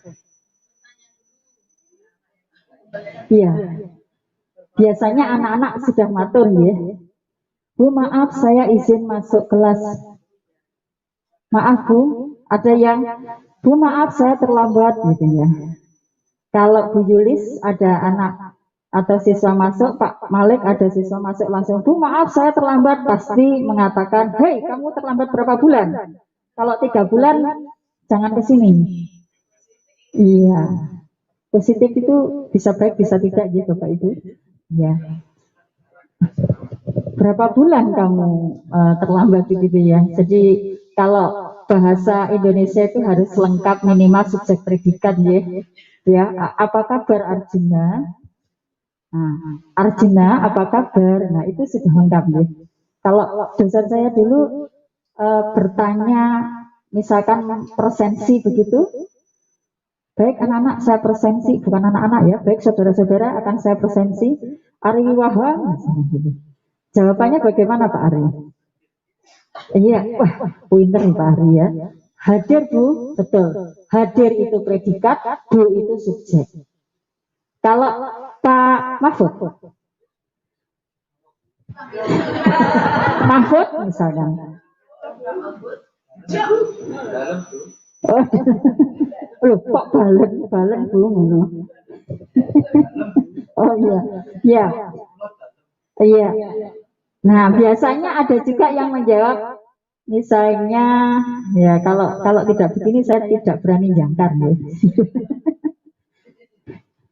Iya, misalnya bisa dong, misalnya. Ini mau pensiun kan harus dikerjain ya.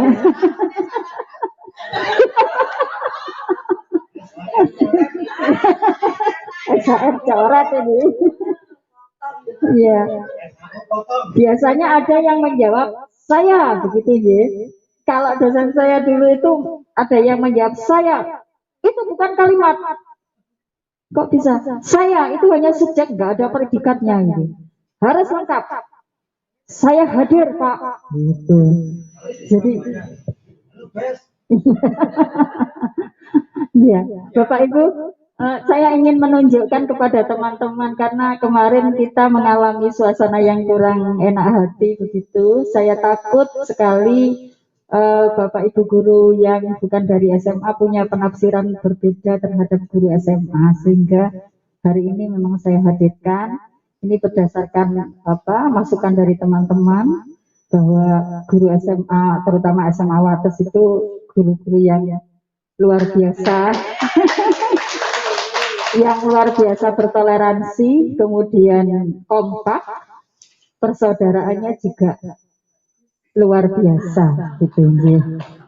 Iya, iya. Saya melihat Pak Budi. Saya melihat Pak Budi ketika tampil kemarin dengan hari ini sangat berbeda jauh. Padahal beliau kemarin itu di tempat beliau sendiri, begitu. Iya, sangat tertekan gitu ya, sampai ditunjuk-tunjuk gitu. Kalau di sini kalau Pak Agus pengajar praktik mengatakan ketika masuk ke sudah masuk ke gerbang itu beliau mengatakan di sini itu masuk saja sudah adem sekali, katanya gitu.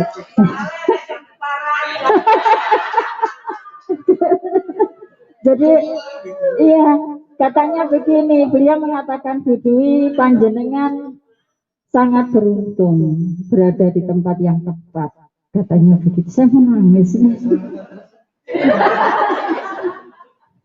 Iya, dan alhamdulillah ternyata hal-hal buruk itu memang bisa kita ambil hikmahnya, menjadi sering bersyukur terhadap keberadaan kita. Kalau saya tidak mengalami yang kemarin, mungkin saya tidak akan bersyukur atas keberadaan saya di sini, gitu ya, atas teman-teman saya yang luar biasa, gitu ya. Kembali ke jalan yang benar. Ya, ini tadi belum Mbak. Mohon maaf ya Bu, Mas setengah 4 masih lama ya. Ya. Terima kasih. Iya. Nah, seperti ini loh Pak Budi, teman-teman, tidak ada yang begitu gelisah untuk ingin pulang ya. Kecuali yang sudah pulang, karena separuh dari ini sudah pulang semua. Bu Ida akan menjemput. Tuh sudah ya. Oh, terima kasih. Semoga Allah memberikan limpahan yang lebih banyak. Amin.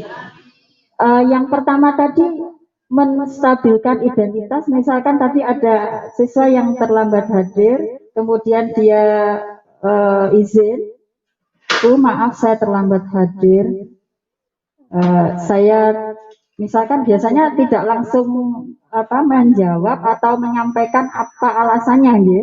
Biasanya hanya izin, ya. Kemudian apa yang kita lakukan, Bapak Ibu? Nah, itu kalau kita, iya, PKS, mantan PKS soalnya, ya. Iya, ternyata ketika ada kesalahan yang mereka lakukan, kita itu disarankan untuk menyatakan, tapi nanti mesti jawabannya prat, ya. Ini teorinya ya, Bapak Ibu, terima saja teorinya begitu.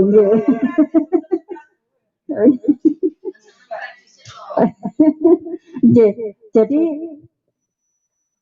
anakku, misalkan begitu ya, anakku, setiap orang itu pasti pernah melakukan kesalahan. Ibu juga pernah melakukan kesalahan dan itu manusiawi.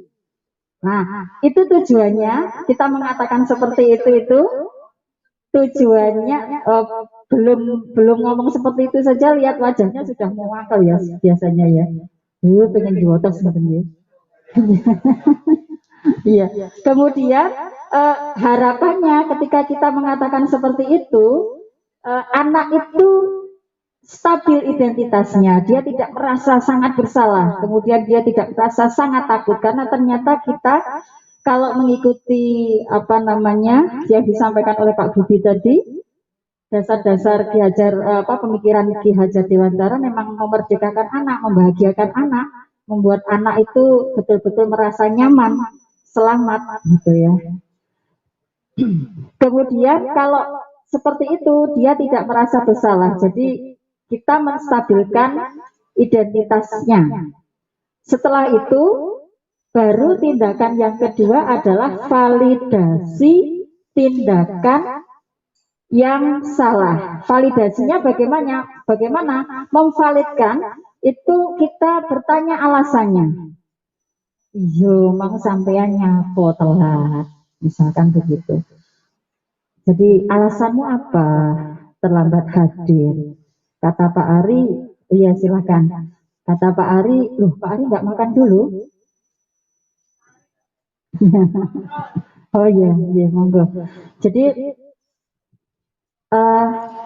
alasannya adalah, kalau anak SMA biasanya banyak sekali alasan yang dibuat-buat, ya.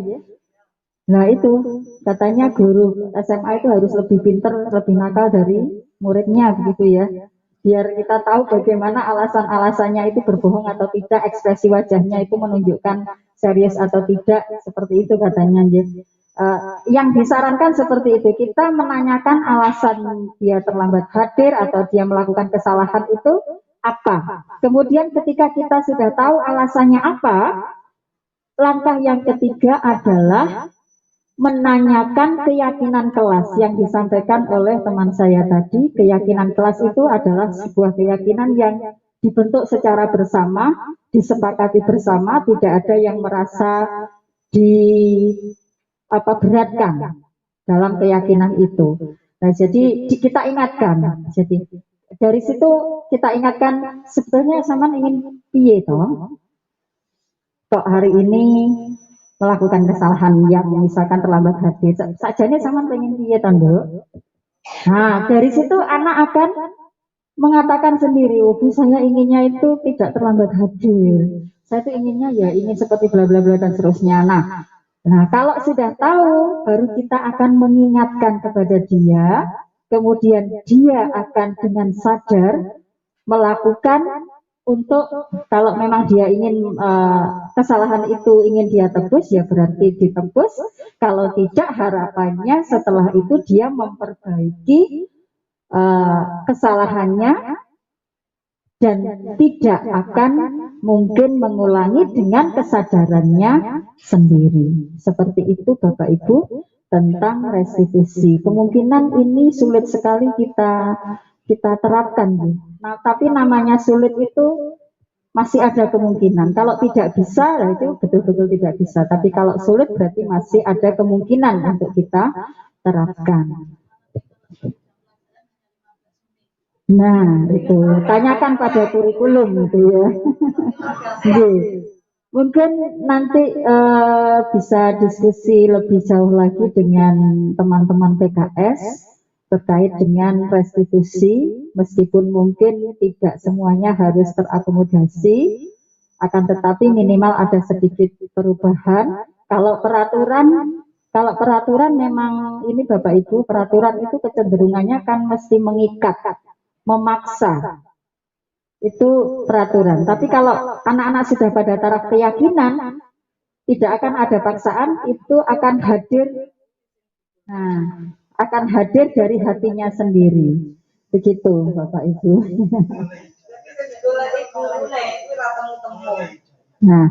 Nah itu yang diinginkan oleh Pak Nadiem. Kita mencoba menerjemahkan apa yang beliau inginkan. Sebetulnya kalau kita pelajari ya ini ideal sekali sebetulnya, bagus sekali, tapi pada kenyataannya nah ini perlu kerja ekstra, mungkin Bapak Waka kesiswaan juga ya, terkait dengan siswa ya, dan teman-teman guru. Sementara itu yang bisa saya sampaikan. Kemudian ini ada sedikit contoh yang mungkin bisa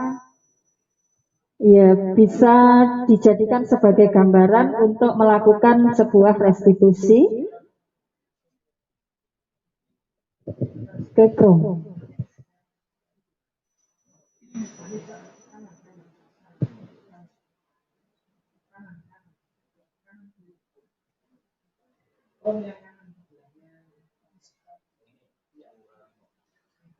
Mohon maaf menunggu sebentar.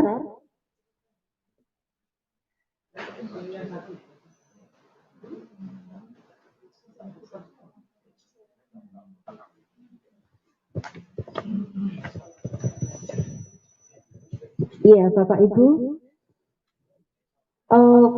Kalau peraturan itu kecenderungannya menggunakan kata-kata yang negatif ya. Tapi kalau keyakinan itu tidak boleh menggunakan kata-kata yang negatif. Selalu harus menggunakan kata-kata yang positif. Dilarang itu tidak boleh. Kemudian harus, nah itu juga tidak diizinkan. Kalau ini Bapak Ibu, kalau mencermati dasar dharma, nah ini promosi pramuka lagi ya. Kalau mencermati dasar dharma, menurut saya itulah yang disebut keyakinan. Cinta alam dan kasih sayang sesama manusia. Kan di situ positif semua kata-katanya. Bukan tidak boleh bertengkar, kan tidak ada seperti itu. Kalau negatif kan berarti kata-katanya tidak boleh bertengkar, tapi di situ disebutkan cinta alam dan kasih sayang sesama manusia, bertanggung jawab dan dapat dipercaya. Nah itu kan pasti anak-anak tidak mungkin terlambat hadir, tidak boleh terlambat hadir lah, itu negatif. Tapi kan, nah jangan itu juga masuk ke dalam kata-kata negatif, dan itu kalau bisa dihindari. Itu. Nah, datang tepat waktu, nah itu sudah masuk ke dalam positif. Nah, ini contoh restitusi yang mungkin bisa dijadikan sebagai gambaran oleh Bapak Ibu. Mohon bisa disimak.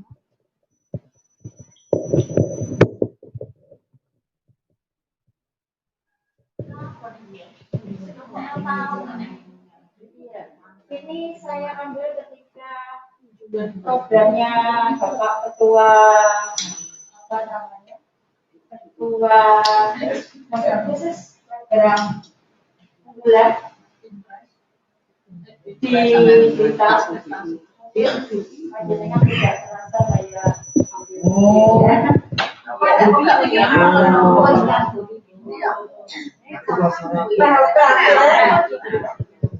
ya.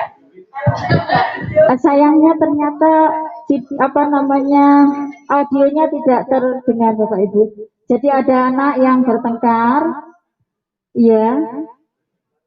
Kemudian, nah ini gurunya bertanya, Nah itu seperti yang saya sampaikan tadi, ya, seperti yang saya sampaikan tadi. Iya, Dani yang sangat dicintai oleh Bu Vivi. Iya, ini. Jadi dia melakukan sebuah kesalahan karena dia bertengkar dengan teman. Kemudian gurunya bertanya ya, mengapa melakukan itu? Gitu, ya. Kemudian dia menjawab dengan alasan-alasan. Nah, kemudian setelah itu, nah ini dua-duanya dipanggil. Oh, bisa.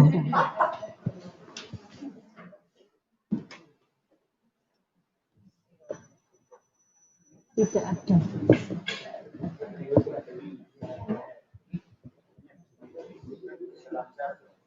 Ya, sudah.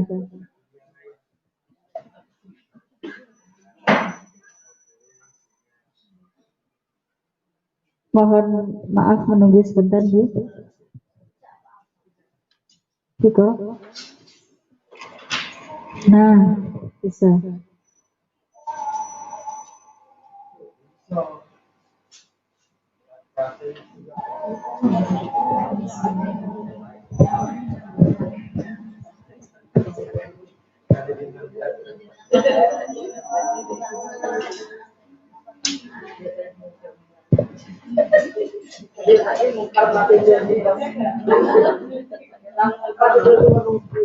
Sulit ya.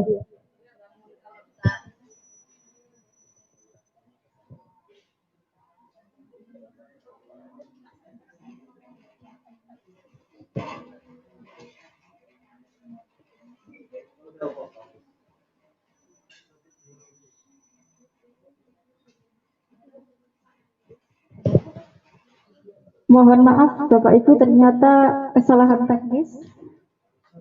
Ya, itulah yang bisa kami sampaikan Bapak Ibu sekalian. Jadi simpulannya adalah bahwa pendidikan kita ini adalah untuk membahagiakan anak. Seperti dalam pramuka juga ada Ida, hidup bahagia, mati pun bahagia. Katanya begitu ya. Jadi bertujuan untuk memerdekakan anak, membahagiakan anak, kita menuntun anak-anak, tugas kita membuat anak-anak menjadi sukses dengan bahagia, selamat, dan bisa menyesuaikan diri di dalam masyarakat dengan baik. Sementara itu yang bisa kami sampaikan, sebelum saya tutup, saya beri kesempatan untuk bertanya barang satu pertanyaan saja ya, karena yang di belakang sudah menunggu. Ya, monggo saya persilakan. Ya, sinten? Ya, monggo Pak Mahfud.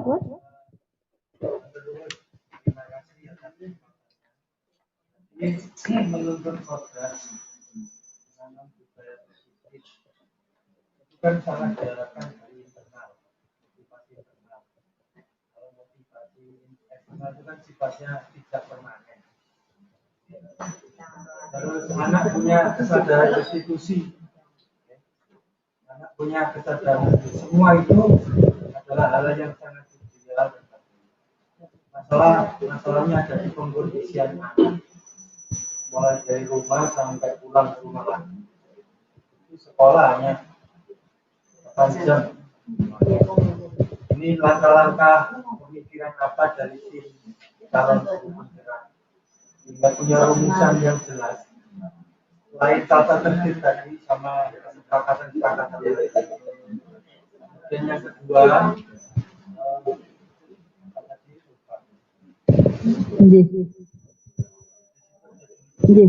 Terima kasih Pak Mahfud. Iya. Saya khawatir dengan pandangan memerdekakan anak, membuat anak menjadi liberal. Apakah pandangan saya keliru? Karena kita sekarang di web saja sudah kena HAM. Iya. Ini yang perlu kita jaga keseimbangan antara penyadaran antara kewajiban anak terhadap cepat terhadap kewajibannya. Jadi jangan sampai hanya saja yang besar, mereka sadar dengan kewajiban. Terima kasih. Iya, terima kasih Pak Mahfud. Pertanyaan yang luar biasa ya. Tepuk tangan untuk Pak Mahfud. Ya. Bagaimana Bapak Ibu ingin menjawab? Nanti saya akan melengkapi. Sinten?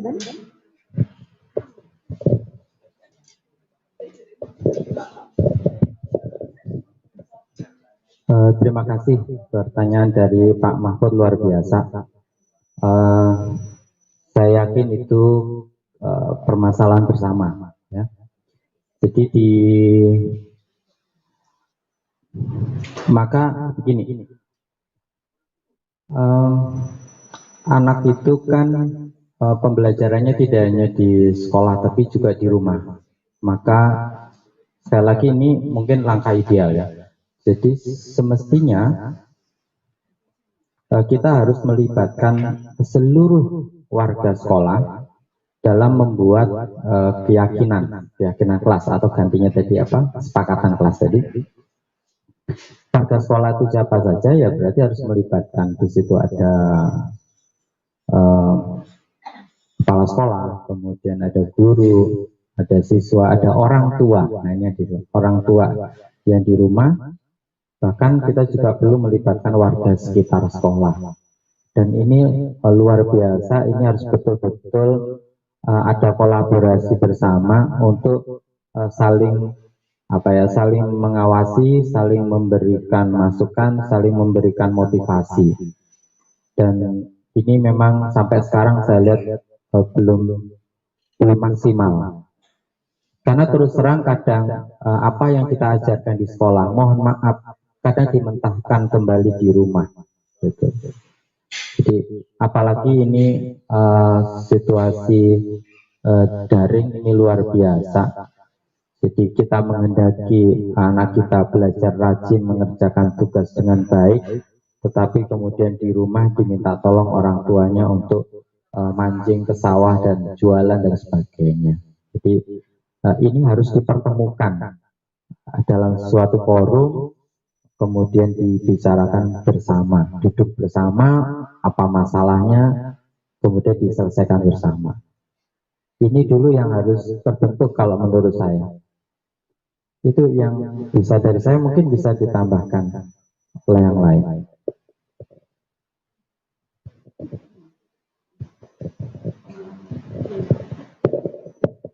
Sedikit menambahkan ya.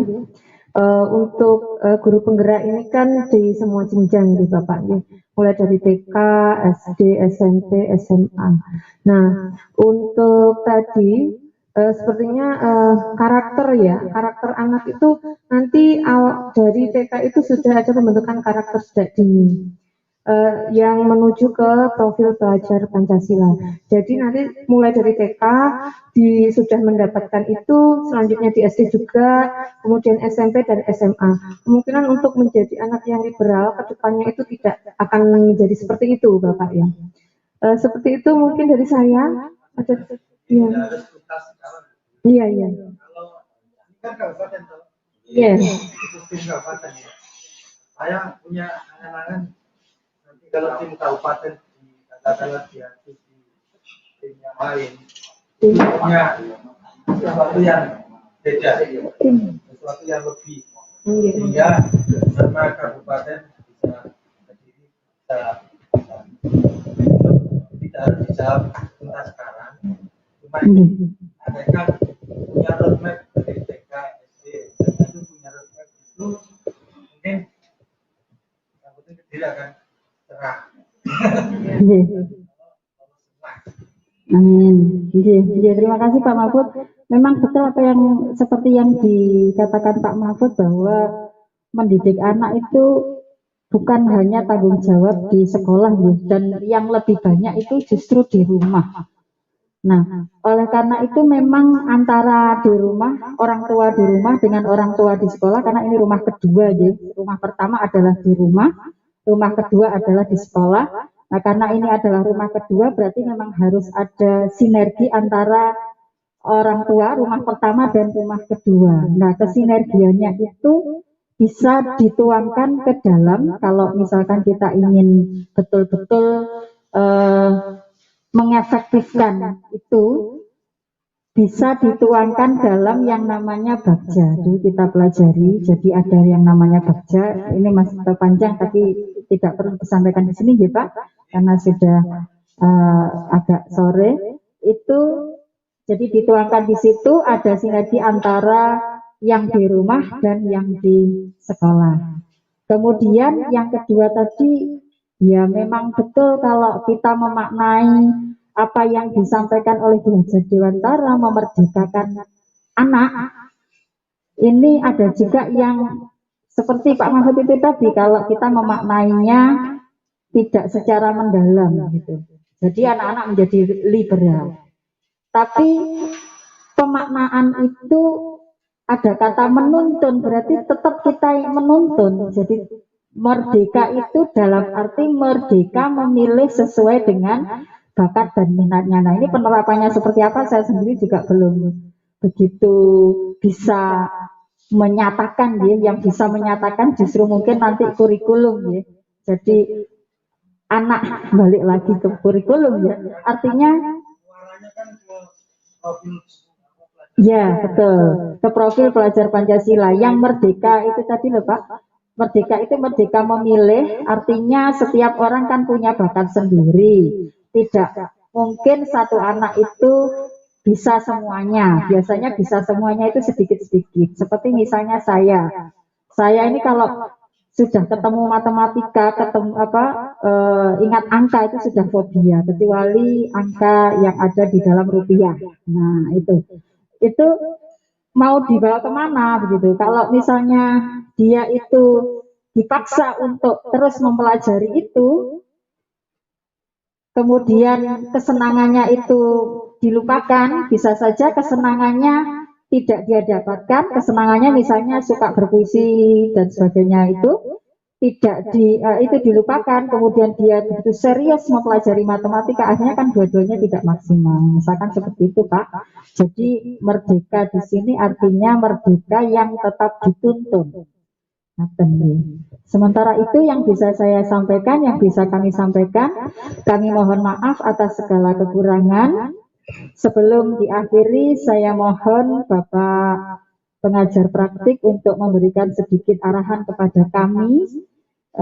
Yang saya hormati Pak Agus Wahid, saya persilakan. Terima kasih. Assalamualaikum warahmatullahi wabarakatuh. Selamat sore, terima kasih atas kesempatan yang diberikan. Langsung saja tadi diminta untuk memberi arahan, padahal ini sudah sangat luar biasa, bagus sekali.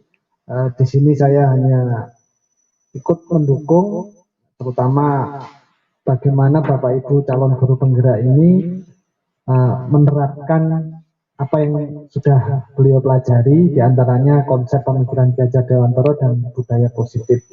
Tentu saja Bapak Ibu guru calon guru penggerak ini tidak bisa bergerak sendiri.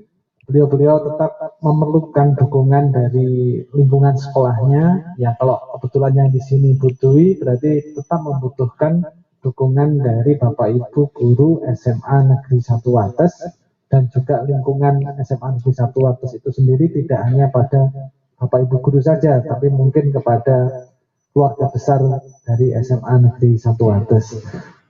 Kalau tidak ada dukungan dari lingkungannya, walaupun atau mungkin sehebat apapun butuhi, ya tetap tidak bisa melakukan apapun. Ya, jadi kalau tidak ada dukungan, maka tidak bisa bergerak sekaligus tergerak dan juga menggerakkan. Seperti itu Bapak Ibu. Jadi tetap mari kita sama-sama dukung Bapak Ibu calon guru penggerak yang berasal dari mana saja. Mungkin di tahun depan dari Bapak Ibu guru SMA Negeri 1 Wates berbondong-bondong mendaftar. Saya doakan nanti segera bisa masuk ke dalam program ini, atau mungkin SMA Negeri 1 Atas berminat ikut program sekolah penggerak, saat ini sudah mulai dibuka, dan jika berminat, dan saya yakin kalau SMA Negeri 1 Atas ini berminat, kemungkinan besar bisa dapat lolos menjadi sekolah penggerak. Katanya sih ada yang digaungkan selalu hadiahnya dulu, Pak. Hadiahnya berapa puluh juta gitu, Pak Budi ya. Nah, gitu untuk SMA. Dan saya dengar sih Kabupaten Kediri 23 ini untuk angkatan ini mencari 23 sekolah dari semua jenjang. Nah, ya semua jenjang. Yes. Semoga saja SMA Negeri 1 Atas masuk salah satu di dalamnya, sehingga ya menjadi sekolah penggerak yang nanti guru-gurunya akan semuanya ikut tergerak dan bergerak. Sementara itu saja Bapak Ibu, terima kasih atas kesempatan yang diberikan. Mohon maaf jika ada kesalahan. Saya akhiri, Assalamualaikum warahmatullahi wabarakatuh. Selamat sore. Baik, terima kasih Pak Agus. Terima kasih Bapak Ibu Guru yang telah sekitar 2 jam membersamai kami dengan setia. Mohon maaf atas segala kekurangan. Semoga apa yang kami sampaikan memberi manfaat bagi kita hari ini, esok, maupun lusa. Saya akhiri. Assalamualaikum warahmatullahi wabarakatuh. Salam dan bahagia.